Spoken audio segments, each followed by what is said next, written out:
Hey there folks, I'm Mark, in affiliation with Spectrum Pulse, and it's Billboard Breakdown.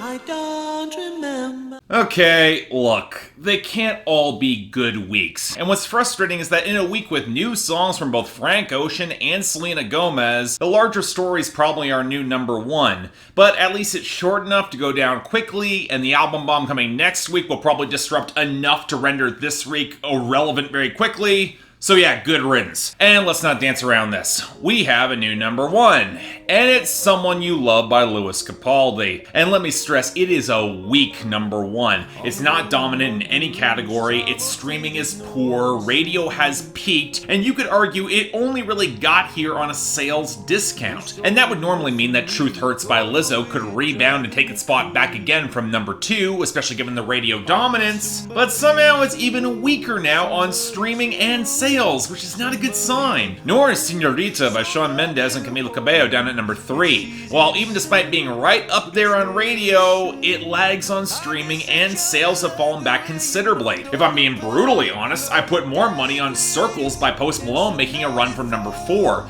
YouTube might not be there, but it's consistently better on streaming and is narrowing that sales and radio gap with real traction. Now, a lot of this will depend on how its streaming gets insulated from the album bomb, but given how it kinda seems okay, yeah, I can see this going to number 1. Then we have No Guidance by Chris Brown featuring Drake at number 5, propped up on streaming and YouTube even as the radio went to free fall. Honestly, I'd probably put money that Panini by Lil Nas X will continue to make gains beyond this week at number 6, and probably pass it, given that it jumped up to this point on better radio and consistently better streaming. Then we have Highest in the Room by Travis Scott sputtering at number 7. Yeah, it's dominant on streaming, but radio has been a lot slower to get on board than I expected, and sales have pretty much evaporated. Not good signs. Meanwhile, Ransom by Lil Tecca also slid down to number 8 for seemingly similar reasons. Streaming so robust, but with no real sales and radio dropping, it looks like it's in a pretty precarious position. Then we got Bad Guy by Billie Eilish at number 9, and I'm a bit conflicted on how quickly this will fade, mostly because it still has consistent strength across the board, including on the radio. I don't know, I think it's gonna have a little more stability than some songs above it only in one channel. Just saying, it might weather the album bomb better than you would think. Finally, breaking back into the top 10 with the stability that makes me think this is going to be sticking around for months, we've got 10,000 Hours by Dan and Shay and Justin Bieber at number 10. The radio loves it, sales are solid, and even streaming is not bad, so it's probably going to entrench itself beyond even the album bomb coming. Which, look, it's just kind of tepid and underwritten for me, but to each their own. It's harmless. But on the flip side, if we go for our losers and dropouts, honestly, there's just not much in the latter category worth caring about, with the only significant one seeming to be Bad Bad Bad by Young Thug featuring Lil Baby and Saint Tropez by Post Malone. And in the losers category, the majority are from Youngboy Never Broke Again having their better than expected album bomb start to slide away. Self Control went down to 62, Hot Now went to 78, In Control slid down to 86, and Carter's Son dipped down to 92. Then we saw DaBaby taking a couple more hits. Intro slid down to 67, then Toes with Lil Baby and Moneybagg Yo went to 96, and other debuts from last week like Lights Up by Harry Styles tumbled down to 66, and Kinfolks by Sam Hunt skidded down to 83. And outside of them, we just have songs that have just utterly flopped in the past couple weeks. Notably Don't Call Me Angel by Ariana Grande, Miley Cyrus, and Lana Del Rey at 91, and Boyfriend by Ariana Grande and Social House at 99. Not a good week for Ariana, but in the latter case, it might be one of the most unexpected and sudden collapses I've seen all year. Yikes. Now when we go to our returns and gains, am I the only one who's a little bit confused that Hate Me by Ellie Goulding and Juice WRLD apparently took off enough on TikTok to get to 69? Then we get a Love remix of BTS's Make It Right rebounding to 76. It's gonna collapse again, K-pop stans, I would not get your hopes up. And then Nice to Meet You by Niall Horan sliding back at 90. Although, again, I can't get my hopes up with this one, especially given the album bomb that's coming next week and its rather questionable radio traction. And our gains feel just as scattered. Yeah, I am happy that Dance Monkey from Tones and I is continuing to surge up to 51, and that Love You Too Late by Cole Swindell got a nice boost to 49, or even that We Were by Keith Urban rose up to 81. But if it's coming with One Man Band by Old Dominion up to 32, look, I just haven't been able to get into this group. It's not clicking for me. Then we got Babysitter by DaBaby featuring Offset at 59, and Rich as Hell by Young Boy Never Broke Again surging off the debut to 79. And seriously, that is the one that people are getting onto when they were so much better on the album? Really? But whatever. In any case, we got a very slim list of new arrivals, but I gotta be honest, picking an ideal hit for this week was kinda tough, because it leaves me in the situation where the album bomb that is coming from Mr. Kanye West, it might as well sweep it away even if it had charted. Hell, you could block her from possibly charting even next week, so you know what, screw it. Let's bring something that's truly righteous forward from a woman who deserves all the acclaim, making her triumphant return.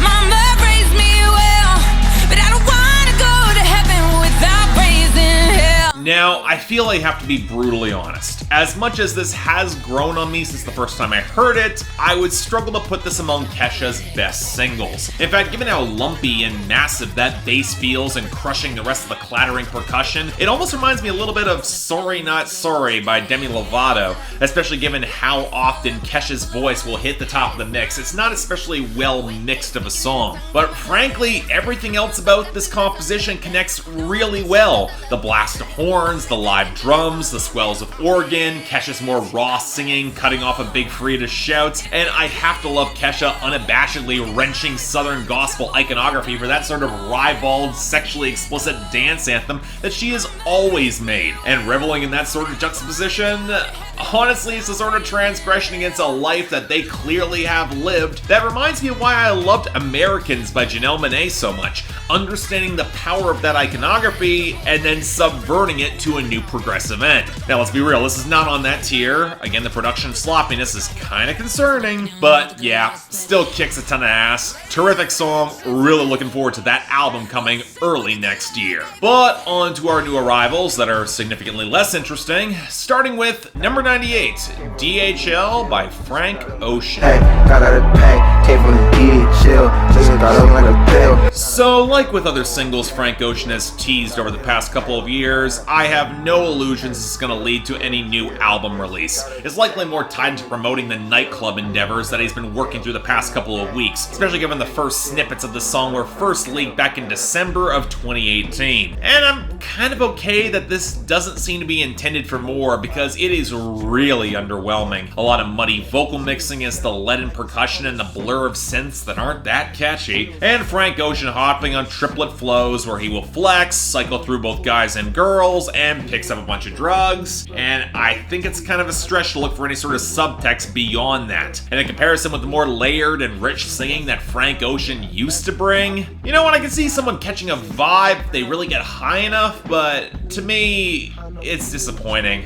This ain't it. Let's move on. Number 97, Somebody by Internet Money, Lil Tecca, and a Boogie with the Hoodie. Anybody, all you gotta do is love me for me, girl. Hey look, Lil Tecca's teaming up with his most obvious influence, so let's rattle through another trap song where there's absolutely no content worth remembering. Now, all that being established as the premise, the watery guitars and the keys off the cheaper trap percussion, it's not bad, it's kinda catchy, and Lil Tecca can at least roll well into the pre-chorus into his somewhat wistful desire for a girl who actually wants someone to treat him special, and that's, well, kind of relatable. I get it. Now, granted, I'm not really convinced A Boogie adds much to the song, and each of the verses seem to run short of momentum and energy, and none of the punchlines are all that memorable, but you know what? It's inoffensive enough. I don't mind it. It's fine. And finally, number 15, Lose You to Love Me by Selena Gomez.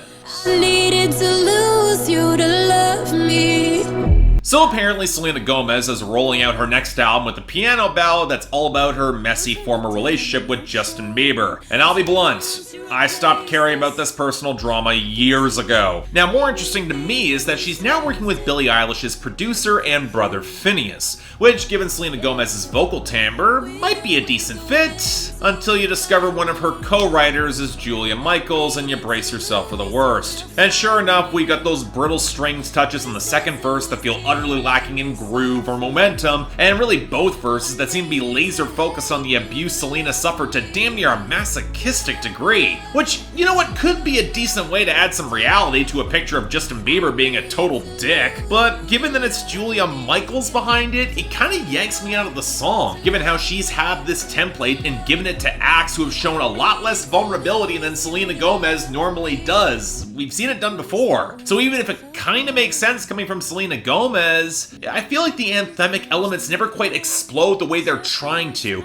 especially given how I otherwise like a lot of the multi-tracking on the hook. But it might circle back to the tempo and groove at the very end of this. The lyrics feel really stilted against whatever spare beat we get, the kind of groove and lyrical cadence feels off, and it never picks up or develops more, which is a real problem. I don't know, I feel like this might have worked if the piano melody was more dynamic, or the torch song dynamic felt a little bit more intimate instead of anthemic. Could have worked for this sort of more personal narrative, but as it is, just feels undercooked and kind of underwhelming. And as someone who defends Selena Gomez probably a lot more than he should, I don't know. Kind of expected more. But given that we got so few songs here, yeah, I'm as surprised as anyone, but Internet Money, Lil Tecca, and A Boogie, they're taking the best of the week with somebody, with Worst of the Week going to DHL by Frank Ocean of all things. If only because Frank can do so much better than that. Next week though, an album bomb by which I don't think anyone's properly anticipating, even if you're looking forward to me covering it, so brace yourselves for that. But until then, I'm Mark, you're watching Billboard Breakdown, affiliated with Spectrum Pulse, and I'll see you next time.